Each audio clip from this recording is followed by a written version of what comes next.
Hello everyone, আমাদের next প্রবলেমটা হচ্ছে E to the power M tan inverse of X divide by one plus X square এটার integration করতে বলছে। ঠিক আছে, তো এই প্যাটার্নের ম্যাথের ক্ষেত্রে আমরা ধরে নিব হচ্ছে, দেখো নিচে আছে ওয়ান প্লাস এক্স স্কোয়ার।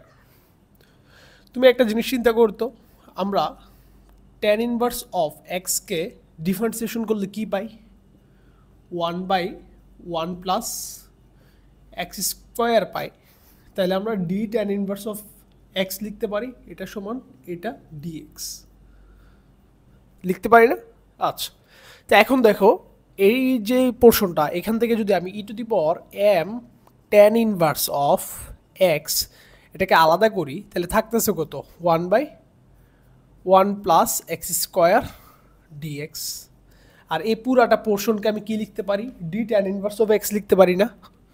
আচ্ছা, তাইলে এখন E to the power M tan inverse of X D tan inverse of x.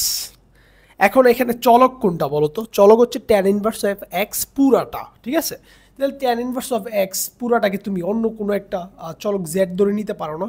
Z তুমি ইজিলি ধরতে পারো। তাহলে এখানে কি আসতেছে? E to the power M Z DZ. এটার ইন্টিগ্রেশন করলে কি হয়? ই টু দি পাওয়ার এম জেডই থাকে, ডিভাইড বাই কত হবে? M plus C. এখন জেড তো জেড না, জেড মানে কি? Tan inverse of x.